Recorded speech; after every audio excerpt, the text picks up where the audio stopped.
Hello, everyone. I am Javairyah Aatif, and welcome again to another episode of Access. Today, we are going to discuss what's happening in the Middle East, especially with reference to the Red Sea crisis that is currently ensuing. Our guest today is Ms. Arhama, and she is a research fellow at the Institute of Strategic Studies, Islamabad, where she focuses on the Middle East region. She is also a PhD scholar at Quaid-e-Azam University, Islamabad. Hello, Arhama. It's nice to have you here. Thank you so much, Javairyah, for having me. So, US has been targeting, the Houthi issue that has been going on in the Red Sea. So we also understand that the sort of motivation behind the Houthis to disrupt these global supply chain within the Red Sea was to sort of hamper what Israel is doing and to sort of build pressure. So we understand that about 12% of the global supply or the global trade passes from this particular route, and it's almost like worth $1 trillion. Lots of crude oil, petroleum products passing through. But Houthis claim that anyone who will support the Israeli genocide that's happening in Gaza will have to face the disruption that they're currently pursuing. And just recently, we heard that the US, UK, and some allied forces were assembled take down what Houthis have been doing. So, Rahma, before we really go down into the Red Sea crisis with you, I would like for you to sort of give us the landscape of the Middle East region. And in your perspective, how do you connect the dots of what's going on? So, the Middle East region has always been, I would say, conflict ridden. And if you look at it currently, at the forefront, we have, of course, the ongoing Gaza crisis unfolding right now. And also, we have non state actors in Yemen. If I just look at 2023, I'll relay the crises we have at hand. So, we have the Syrian war happening till now. It has, I think, entered its 12th or 13th year now.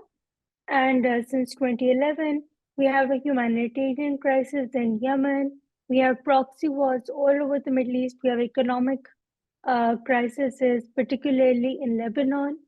And as a result of that, we have it in Syria as well. Because all the Middle East is connected eventually, all the world is connected. Apart from that, because of the conflicts, we have a huge refugee crisis in the Middle East. So we have great power competition, of course. As a result, we have proxy wars, we have vacuums left because of these conflicts, which non-state actors tap into. And as a result, we have refugee crisis. Mm-hmm. Apart from that, of course, we have economic crisis, and I don't think the world has still recovered from the COVID pandemic and the Russian invasion of Ukraine. And so they're still trying to, step on their feet, have a sort of semblance of situation, but we only see one crisis after the other when it comes to the Middle Right. East. So, Irma, thank you for laying out the sort of landscape that we're looking into, already mired with so much conflict. And here we have Israel's genocide on Gaza currently ensuing. But before we go on to that as well, one of the black swan sort of event happened. It was a rapprochement between Iran and Saudi Arabia. If you can, give your thoughts on how that Saudi Arabia Iran peace impacts Pakistan's foreign policy with regards to the Middle East. Because previously, we would hear about how Pakistan would be the proxy battlefield for both of these countries. But now, with them sort of engaging with each other, even if not all differences are entirely, out of the window, at least we get to see some sort of semblance of engagement and diplomatic, there's like a diplomatic reflection between going on between the two countries. So your thoughts on that and perhaps how that is going to impact the region itself. Um, as you mentioned, one of the Black Swan events of 2023, March 2023, was the Saudi Iran approach. Now, the thing is that this had been in the works, facilitated by the Chinese for at least 2 to 3 years. And before that, by various countries, including Pakistan, Jordan, Iraq as well. though those attempts were unsuccessful, but eventually the Chinese came through. But the thing here I would like to mention is that uh, for Saudi Arabia and Iran, it was a win-win situation, and it was the need of PR for them. Saudi Arabia has been trying for the longest time to, wrap up its coalition in Yemen. Yeah, The UAE did so in 2020, but Saudi Arabia was unable to. And Saudi Arabia is very focused right now on its Vision mhm, 2030. Iran also has been riddled with sanctions, particularly after 2018. And there have been so many protests over the years, recently, so more so in Iran. And the basis of all these protests has been economics and unemployment, and the youth want opportunities. So both countries wanted to find a way out and explore the economic potential because, as I mentioned, after COVID-19, every country wants a sustainable economic linkage somewhere. absolutely. So enter China and for Saudi Arabia and Iran, it was a win-win situation. Um, though there is a trust deficit, and based on my interactions with the Saudis and the Iranis, that will take years to fulfill. But so far, the diplomatic engagement is on a roll. Now, where does Pakistan figure in? The thing is that unless and until Pakistan takes on a proactive, efficient approach, um, jumps onto this wagon in which we have China, Saudi Arabia, and Iran, Right. Pakistan will miss out again. In 2021, we had our national security policy, we had geoeconomics on the forefront. Last year, we had the SIFC investment facilitation process introduced as well. And geoeconomics is on the forefront. So there, and of course, we have, according to the Board of Investment, any country can open a special economic zone in Pakistan.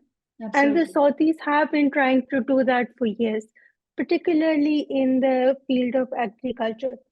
Now, hydroelectricity and agriculture is something where Pakistan, China, Iran Mhm. can, and Saudi Arabia, of course, can cooperate. So it remains to be seen whether the government can get its house in order because yes, countries want to invest in Pakistan, but then they need assurances. So we need uh, somehow to streamline the process and make sure the investment is going where it is supposed to go. And then I think Pakistan, because Pakistan, the thing that has been in favor of Pakistan is that it has always maintained a neutral stance when it came to Iran and Saudi Arabia, Mhm. and admirably so. So I think Pakistan, if Pakistan, plays its cards right, uh, it can, reap benefits out of this as well. So it's interesting that you mentioned that Pakistan should sort of hop on between the arrangement that China made between Iran and Saudi Arabia. I think it's quite interesting because this is something that you would expect a world power to do, right? Like the United States. However, it was bogged down with Iran on the nuclear issues, and the agreement that the Trump administration had sort of just torn apart in very layman terms. So a little bit on how do you see China sort of bringing countries together within the Middle East region? As we just said, historically extremely volatile, currently events erupting. And as we move on towards the Red Sea crisis, back in 2022, we saw that the politics had moved back to the Eurasian heartland with the Russia Ukraine war that was happening. With the sea lanes now being disrupted and the US attention being dragged in the Indo Pacific and now the Red Sea, do you feel how this global supply chain and all the issues on the sea lanes, how do you see that impacting the Middle East region now? And I guess you can build on the Red Sea crisis now. So, as far as China is concerned, now China has been trying to expand its BRI Mm-hmm. into the Middle East as well. It got CT on board. Before CT, it had Iran on board as well. It has different projects, even in Israel, Saudi Arabia. everywhere China has, spread its various projects in relation to the BRI as well. So for China, the only way that the BRI will succeed is if the region has peace and stability, or some sort of stability as well, Exactly. which is when it raised its 4 points when it came to serious inclusion into BRI in March 21, if I'm not mistaken. And one of the points was that there needs to be peace in the country, Mm-hmm. because that is only when the BRI can uh, be successful, at least in that region. And we've seen so many examples, different names of the same example. The IMAC, before that, the B3W as well. So we have Exactly. seen a lot of instances where countries are trying to sort of upturn the BRI project. Now, China does not want that. And China also obviously builds on its premise of South-South cooperation, which not only China, but the country which is also a partner in the BRI will benefit from it. So as we've seen in the before October 7th, China, there were statements from China in which it said, we would be happy to find some sort of solution between the Israel and Palestinian crisis at hand. Right. Even after October 7th, we have seen statements coming out of Beijing that there needs to be a ceasefire, there needs peace, because it is, in the end, all global events do interlink, and it is detrimental for the globe as a whole, especially countries like China, Mm-hmm. who are, successfully proceeding after the COVID pandemic, for Exactly. there to be peace in the region. So we have seen that China also got Saudi Arabia and Iran on board successfully. So we had a meeting in December of the three foreign ministers in China. Mm-hmm. And also, if you look at it, the first stop of the Riyadh, the coalition, the group, coordination group formed after the Riyadh summit post October 7th, the first stop was China and then Russia. So that says a lot about Exactly. China's stance and China's position vis-a-vis the Middle East. Now, coming to the Red Sea, as you mentioned before, yes, 10% of the seaborne crude oil passes through the region, 12% of trade, $1 trillion annually.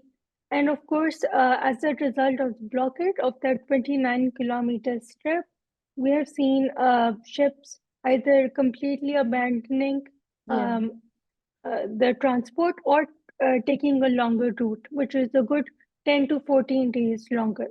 Exactly. Insurance costs have gone up, interest rates have gone up, and this will eventually, right now, it has not taken on that much of an effect, but if this prolongs, the global energy prices will go up a tantamount, which is why, to sort of, bring things under control, we saw 2 days ago we had, so the thing is that even though we have seen 2 days of bombardment from the US and UK forces Mm-hmm. onto Houthi targets, but we have also had statements from the Houthis that they will not back down. We also have statements coming out from other countries as well that this cannot go on. We had a UNSC meeting as well, in which, yes, because the thing is that the action which the Houthis have taken affects the whole globe. We had the Suez Canal crisis recently, and that Exactly. had caused so much damage to the supply chains. Uh, and imagine if this goes on, what detrimental impacts it will have. But that said, I think even before the bombardment on Thursday, the Houthis have won the narrative war, at least. They have won. They have achieved their purpose to an extent, because Exactly. even though they are not internationally recognized, Mm-hmm. even though they control a major portion of Yemen, but they have defined that they are a force to be reckoned with. Absolutely. I mean, it was baffling to see such a small, to say, militant force targeting, this particular sea lane, and it took so much time for, certain powers to react to it. Of course, some allied forces and coalitions were sent there, but honestly, Arhama, what's even more baffling is that for the economic costs, we're willing to send in planes and whatnot, but to save human life, we're not even able to go for ceasefire. So I feel like the sort of hypocrisy of the Western led order is really coming through the Middle East crises that are happening one after the another. And you mentioned a very interesting thing earlier about, sort of the collaboration or relation between Russia and China, and how China, Iran are, moving in the region. Some experts also tend to argue that Iran and Iran's proxies are rather part of the China, Russia's sort of planning when it comes to, or the process that will lead to the Cold War 2.0. Perhaps your take on whether, I mean, this is just me being naturally curious as we just discussed a few things. How do you see this as a leading point for the Cold War 2.0, or is this the Cold War itself? I would say this is the phase between a Cold War right now as well. But one thing which was also, you would say, which was very, out there in, I would say, January as well, and 2023, was how Russia has also, built its position in the Middle East. It Absolutely. was always there. They control the Tartus port in Syria. Mhm. They have a strong position there, but um, recently, so as we saw, Saudi Arabia and Putin's visit to Saudi Arabia and the UAE, and how he was received, and his meeting with President Raisi Mhm. in Moscow. It was very interesting how these countries do, receive Russia and how they received Russia. Of course, some people argue that these countries, they just put the Gulf countries put on a show because they want to sort of pressurize the US. But I Right. think if you look in the recent years, if you look at trade figures, for example, if you look at investments, I think it's more than optics at this point. And one thing which will happen, which is already in the works, and which will happen in the short to medium term, is that we will see concrete alliances, particularly between Russia, Iran, and China on Interesting. one side, and then of course the US on the other. That is quite an interesting take, and I don't know. Again, I would want to know how would you want Pakistan to position itself? Because in the last Cold War, we were certainly supporting a trans-regional power, and that was the United States of America. And within the region, we were against Russia, or back then the Soviet Union. How do you see Pakistan pursuing its choices this time around the Cold War 2.0? And I'm not saying that we necessarily have to pick, but how long will the stance of neutrality survive? I think I think the stance of neutrality will be able to survive only and only if we have a strong economic bidding beneath. Hmm. Because countries which have sustainable economic linkages, we see India, for example. India has very strong economic ties with the US. Despite its clashes with China, it does have a significant trading partnership with China. We've Definitely. also seen it purchases oil from Russia. Hmm. Iran and India have a very strong stance, strong relationship, despite the fact that India and Israel are very close together as well. So I think neutrality can only be pulled off if a country has a strong economic root. And that is where Pakistan needs to put into action its national security policy. We have seen Exactly. action, but uh, SIFC was introduced last year, right? Uh, I think 2024 is the year where the world should see where what is the SIFC, how far can we go with the SIFC, and I think Pakistan can pull through, but it needs to get its house in order. because that is the Absolutely. most important thing. Hopefully, we'll have elections soon, and hopefully, we have some semblance of stability because we have a huge agriculture base, we have manpower. We just need to invest in the right things. We need to invest in training activities because the world has a lot of potential for economics. And once you sort of build your economic linkages, Mhm. then it does not matter which side you are on. Uh, any country will be able to pull through. India is one example. Why not Pakistan? Exactly. And Arham, I really like that you have note of positivity with regards to the geoeconomic policy. I would certainly see certain reservations to the end that Pakistan is still locked in its security dilemmas with Afghanistan, India. But of course, largely the answer to the question remains the national power, the economy, and how willing the people are to stand for the nation in times of crisis as well. And that's so very aptly put by you, is the base right now is the economics. So moving towards my conclusive question to you would then be, what actions do you expect from countries with the developments that are happening in the Middle East? Where do you see it going? Also, with regards to the Houthis, with regards to Gaza, many people have to say that the next 5 years will be more turbulent, that 2024 will see more conflicts. And although we hope that, that does not come true, I would like to know your assessment. So 2024 is the global election year. We have more than 40 countries which have elections this Yep. year.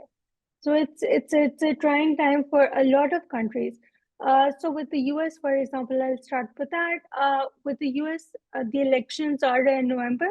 Mhm. Biden has given time for to Netanyahu, as per my reports, till June when the campaigning starts to wrap up this crisis at hand. Now Netanyahu is at this moment a very desperate man.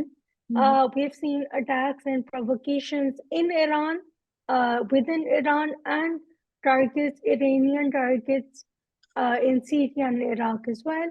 We have seen how he has tried to provoke Hezbollah into opening up a two-front war as well. Exactly. Uh, so right now we see one country extremely desperate. We see, but other countries which are supporting that one country, they have elections coming up, and they can't.